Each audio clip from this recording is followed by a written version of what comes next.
శ్రీమాత్రేయ నమః. ఓం గురుభ్యో నమః. ఓం శ్రీమాత్రే నమః. అరుణాం కరుణాతరంగితాక్షీం ధృతపాశాంకుశపుష్పబాణచాపాం అనిమాదిభిరావృతాం మయూకైః అహమిత్యేవ విభావయే భవానీం. శ్రీమాత్రే నమః.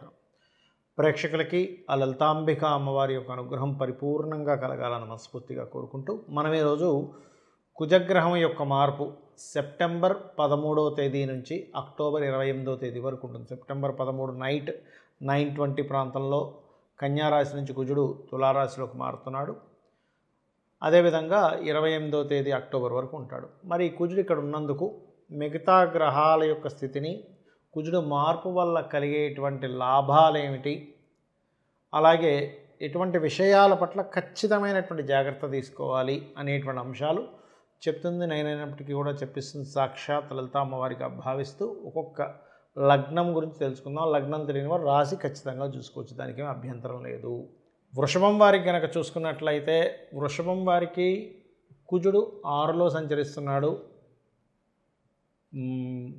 13 సెప్టెంబర్ నుంచి 28 అక్టోబర్ వరకు 6లో కుజుడు ఎప్పుడు కూడా మనిషికి ధైర్యాన్ని, సాహసాన్ని, శత్రువుపై జయాన్ని, కాంపిటీషన్ రిలేటెడ్ ఎవరైతే ఇప్పుడు చూడండి ఈ స్పోర్ట్స్ ఉంటాయి, క్రికెట్ అని, ఫుట్బాల్ అని, లేకపోతే అవుట్డోర్ గేమ్స్ అంటూ ఉంటారు. ఎనీ అవుట్డోర్ గేమ్, కబడ్డీ దగ్గర నుంచి ఎవ్రీథింగ్, ఆ అవుట్డోర్ గేమ్స్లో దృఢంగా నిలబడి సాధించడానికి శక్తినిస్తాడు కుజుడు. మరి 6లో ఉన్నాడు కదండి అంటే కొన్ని వివాహ సంబంధించిన విషయాలు, లేదా జీవిత భాగస్వామి చేసిన అప్పు విషయంలో, లేనట్లయితే వీళ్ళు ఏదైనా అప్పు ఎవరికైనా ఇవ్వడం తీసుకునేటువంటి అంశాల్లో కొంత ఘర్షణ వాతావరణం జరుగుతుంది, లేదా లీగల్ రిలేటెడ్. ఎందుకంటే ఇక్కడ శుక్రుడు లీగల్ రిలేటెడ్ దాంట్లో ఉన్నాడు. తులారాశి అనేది లీగల్ ఇష్యూస్ కారకుడు అవుతుంది. సో ఎప్పుడైతే అక్కడ కుజుడున్నాడో ఇది ఇచ్చేదంతా కూడా ఏంటంటే లీగల్ రిలేటెడ్ సంబంధించిన వాటి మీద ఇస్తూ ఉంటాడు అక్కడ. ఇక ఈ యొక్క వృషభం వారికి ఎక్కువగా ఎవరిని స్మరిస్తే బాగుంటుంది, ఎందుకంటే ఇక్కడ కుజుడు సింగిల్గా ఉండడం కాకుండా ఈ ద్వితీయ పంచమాధిపతి అయినటువంటి బుధుడు కూడా 3వ తేదీ అక్టోబర్ నుంచి వచ్చి చేరుతున్నాడు.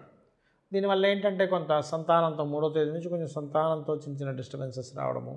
17వ తేదీ నుంచి ఒక 11 రోజుల పాటు రవి కుజులు ఇద్దరూ ఉంటున్నారు. అలాంటప్పుడు కొంచెం మొండి పట్టుదల కాస్త 17వ తేదీ నుంచి అక్టోబర్ 28వ తేదీ వరకు కొంచెం గవర్నమెంట్ వ్యక్తులతో ఏదైనా శత్రుత్వాలు రావడం, లేనట్లయితే తండ్రి వరుస వారితో కొంత గొడవలు రావడం, తల్లి వరుస వాళ్ళతో కొంత గొడవలు రావడం, ఇలాంటివి ఇస్తూ ఉంటాడు. కాబట్టి మీరు కుజ బుధ రవి గ్రహాల దగ్గర దీపారాధన చేయండి. 6లో 2 పాపగ్రహాలు ఉండడం చాలా మంచిది, బలంగా నిలబడి పోరాడేటువంటి సత్తానిస్తాడు. కానీ మీరు ఎప్పుడైతే విష్ణు సహస్రనామాలు చేస్తారో ఒక సిస్టమేటిక్గా మీ యొక్క లైఫ్లో ఎటువంటి ఫైట్ వచ్చినా ఎదుర్కొనేటువంటి శక్తిని ఆ విష్ణువు ఇస్తాడు. చాలామందికి కుజుడి విషయంలో కుజదోషము అనేటువంటి దాని మీద చాలా అపోహలు ఉన్నాయండి. కేవలం గురువర్గమా శనివర్గమా అని చూసుకొని కుజుడు ఎంతవరకు మనకి ఇబ్బంది ఇస్తున్నాడు అనేది తెలుసుకోవాలి. కుజదోషం అనేటువంటి దాని గురించి ఓ పెద్దగా ఈ కుజదోషం ఉంటే వివాహం అవుతుంది ఇలాంటివి ఏమీ శాస్త్రంలో పెద్దగా లేవు, గుర్తుపెట్టుకోండి. అంటే కుజదోషం మాత్రమే వివాహాన్ని ఆపుతుందనేటువంటిది లేదు.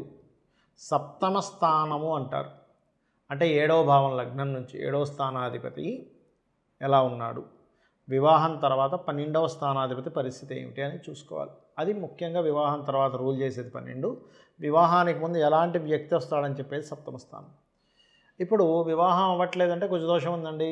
లగ్నం నుంచి కొంతమంది అయితే మరీ ఘోరంగా లగ్నం నుంచి, చంద్రుడి నుంచి, రవి నుంచి, శుక్రుడి నుంచి, ఇలాగా ఈ 4 నుంచి చూస్తే కుజుడు ఎక్కువ దగ్గర ఉండాలిగా. లగ్నంలోనో ధనస్థానంలోనో, పంచమంలోనో, సప్తమంలోనో, అష్టమంలోనో, వ్యయంలోనో ఉండాలి కదా. అందుకని ఎక్కడి నుంచి చూసేసిన కుజుడు ఇక్కడ ఉన్నాడు కాబట్టి దోషం అంటున్నారు. అది ఎక్కడా శాస్త్రంలో లేదు, గుర్తుపెట్టుకోండి. కేవలం ఏంటంటే ఇక్కడ దోషము ఉన్నప్పటికీ దాని క్యాన్సలేషన్ కూడా ఉంటుంది. అంటే కుజుడు ఒక శుభగ్రహంతో కలిస్తే మంచిది, అది నలిఫై అయిపోతుంది. గురువర్గ లగ్నాలు కుజదోషం వర్తించదు. ఏమిటా గురువర్గ లగ్నాలు అంటే మేషము, కర్కాటకము, సింహము, వృశ్చికము, ధనస్సు, మీనము. ఈ లగ్నాలకి కుజుడు శుభుడవుతాడు. సర్వే త్రికోణనేతారో గ్రహాః శుభఫలప్రదాః అనే ఆ యొక్క శ్లోకాధారంగా త్రికోణాధిపతులు అంటే ఎవరు? లగ్న పంచమ భాగ్యాధిపతులు. కాబట్టి సర్వే త్రికోణనేతారో అంటే త్రికోణాధిపతులు ఎవరైనా సరే ఆ యొక్క లగ్నం నుంచి కానీ భావం నుంచి కానీ శుభ ఫలితాలు ఇస్తారు కాబట్టి వాళ్ళు పాపులు అవ్వరు. సో ఈ లగ్నానికి పాపులు అవ్వరు. కాబట్టి ఇక్కడ ఈ మనం చెప్పుకున్నటువంటి మేష, కర్కాటక, సింహ, వృశ్చిక, ధనుర్మీన లగ్నాలకి పాపులు అవ్వరు. అలాగే శుభగ్రహాలతో కలిసి ఉన్న కుజుడు ఎక్కువ ఫలితాలు ఇవ్వడు. ఇంకోటి ఏంటంటే కుజుడు అసలు ఎక్కడున్నాడు, ఏం చేస్తున్నాడు అని తెలుసుకోవాలి. ఇప్పుడు కూడా లగ్నంలో ఉన్నాడు అనుకోండి కుజుడు, ఉదాహరణకి పాడైపోయి ఉంటే ఇక్కడ మీరు అర్థం చేసుకోవాల్సింది ఏంటంటే పాడై ఉన్నాడా బాగున్నాడా. ఒక వ్యక్తికి శక్తి ఉంటుంది, బాగా ఎనర్జీ ఉంటుంది. ఆ ఎనర్జీ పాజిటివ్ వ్యక్తి దగ్గర ఉంటే, అంటే ఒక పోలీస్ దగ్గర, ఒక మిలిటరీ పర్సన్ దగ్గర ఉంటే దాన్ని పాజిటివ్గా వాడతాడు. అలా కాకుండా అల్లరి చిల్లరగా ఇష్టం వచ్చినట్టు కోపం వచ్చినప్పుడు ఇంట్లో వాళ్ళని కొట్టేసి అందరినీ కొట్టేసుకుంటూ ఉండే వ్యక్తి దగ్గర ఉన్నదనుకోండి, పిచ్చోడి దగ్గర ఉందనుకోండి బలం, అదేమవుతుంది, మంచిది కాదు. అలాగే ఇక్కడ ఏంటంటే లగ్నంలో కుజుడు పాడైతే అప్పుడు లగ్నాన్ని పాడు చేస్తాడు. అంటే యాక్సిడెంట్స్ అవ్వడము, మనిషి వీక్ అయిపోవడము, బాడీలో ఎప్పుడు ఏదో ఒక పెయిన్స్తో అనుభవించడం జరుగుతుంటుంది. అలా తీసుకోవాలి. రెండులో పాడయ్యాడు, అప్పుడు కుటుంబంతో గొడవలు వస్తూ ఉంటాయి. బాగున్నాడు రెండులో, అయితే ఎప్పుడు కూడా ప్లానెట్ అనేది తన యొక్క స్థితి కాకుండా మిగతా గ్రహాలు ఎక్కడెక్కడ ఉన్నాయో దాని మీద ఒక ప్లానెట్ యాక్ట్ చేస్తుంది. నేను రెండులో ఉంటే కామన్గా అంటే లగ్నానికి శుభుడైతే భూమి మూలంగా ధనయోగం అంటాం. అయితే భూమికి కారకుడు ఎలా ఉన్నాడో కూడా చూడాలి. అక్కడ భూమికి కారకుడు అసలు ధనయోగాన్ని ఇచ్చే దాంట్లో ఉన్నాడా లేదా. సో ఒక ప్లానెట్ ఇంకో ప్లానెట్తో కనెక్టివిటీలో ఉంటుంది. ఎప్పుడు కూడా ఒక ప్లానెట్ మిగతా 8 ప్లానెట్స్ యొక్క సంచారాన్ని బట్టి ఆ ప్లానెట్ ఇస్తుందండి రిజల్ట్. ఎప్పుడు కూడా 3లో ఉన్నాడు పరాక్రమ యోగం, అంటే మంచి ధైర్యాన్ని ఇస్తాడు. 4లో ఉన్నాడు గృహయోగం, భూయోగం అంటాం. అయితే ఆ లగ్నానికి పాప అయితే మాత్రం ఇవ్వడు, శుభుడైతే ఇస్తాడు. అక్కడ అది పట్టుకోవాలి. ఇప్పుడు 4వ అధిపతి కుజుడే 2లో ఉన్నాడు, ఆ లగ్నానికి శుభుడు అనుకోండి, అప్పుడు ఇస్తాడు యోగాన్ని. అలా కాకుండా మీరు పాపైనా శుభుడైనా ఒకే రిజల్ట్ చెప్పడానికి లేదు. ఇప్పుడు ఇద్దరు వ్యక్తులు పార్టిసిపేట్ చేశారు, ఇద్దరిలో ఒకరు గెలిస్తే ప్రతిసారి అవతల పర్సన్ గెలిచినప్పుడు మనం గెలిచినట్టు అవ్వదు కదా. మనం గెలిస్తేనే మన టీంలో వాళ్ళు గెలిస్తే మనం గెలిచినట్టు ఎలా అవుతుందో, లగ్నానికి శుభులు అయ్యారా పాపులు అయ్యారా, లగ్నానికి వ్యతిరేక ఫలితాలు ఇచ్చే పర్సన్గా మారాడా కుజుడు, అక్కడ మన ఈ లగ్నానికి శుభత్వం ఇచ్చేటువంటి దానిలో ఉన్నాడా తెలుసుకోగలగాలి. అలాగే పంచమంలో ఉంటే కూడా సంతానం విషయంలో స్ట్రెస్, సంతానంతో గోడలు. ఎప్పుడు పాడైతే బాగుంటే సంతానం వల్లే ఇంకా స్ట్రాంగ్ అవుతారు వీళ్ళు, సంతానం ఉందని ఒక ధైర్యం ఉంటుంది. 6లో కుజుడు ఉన్నప్పుడు ఎవరికైనా వాళ్ళతో శత్రుత్వం పెట్టుకోకూడదని చెప్తుంది శాస్త్రం. ఎందుకంటే శత్రు నాశనం అవుతుంది 6లో కుజుడు. అయితే ఇక్కడ 2 రకాలు మళ్ళీ. అక్కడ స్ట్రాంగ్గా బాగుంటే అది వేరు, కాంపిటీషన్స్లో అట్లాంటి వాటిల్లో రాణిస్తారు. పాడైతే ప్రతి ఒక్కరితో వీళ్ళు గొడవలు పెట్టుకుంటూ ఉంటారు. 7లో కుజుడు, ఇక్కడే మనం అర్థం చేసుకోవాలి. 7లో ఉన్నప్పుడు ఆ సప్తమాధిపతిని కూడా పరిశీలన చేసి అప్పుడు కుజుడి యొక్క తత్వం ఆ జీవిత భాగస్వామికి ఆపాదించాలి. అంటే మొండిగా ఉంటాడు, గొడవగా ఉంటాడని. కొన్నిసార్లు మనం కుజుడి యొక్క తత్వాన్ని పూర్తిగా అర్థం చేసుకోకుండా, ఆపాదించకుండా ఏదో డిఫరెంట్గా వెళ్ళిపోతూ ఉంటాం. కాబట్టి ఇది గుర్తుపెట్టుకోవాలి. అప్పుడు కుజదోషం అనేది ఆ లగ్నానికి పాప అయితే అప్పుడు కుజుడు దోషం అంటే ఏం లేదు, కుజుడు ఏదో మనల్ని ఇబ్బంది పెట్టడం కాదు, అది దాని యొక్క ఎనర్జీ కోల్పోయిందని అర్థం దోషం అంటే. ఇప్పుడు ఎలా అంటే ఇప్పుడు చూడండి రక్తహీనత అంటాం, అంటే రక్తం ఏదో మన మీద పాకబట్టి ఇబ్బంది పెట్టడం అని కాదు, రక్తం యొక్క ఇది తగ్గిపోయింది బాడీలో, రక్తం ఎక్కిస్తారు, రక్తంలో ఇన్ఫెక్షన్ వచ్చింది అంటే రక్తం దోషమైంది.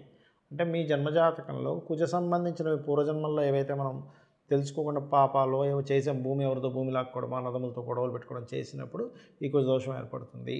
అలా అష్టమంలో ఉంటే బాగుంటే తాతగారు ఆస్తి వస్తుంది, పాడైతే తాతగారు ఆస్తి ఇబ్బంది అవుతుంది.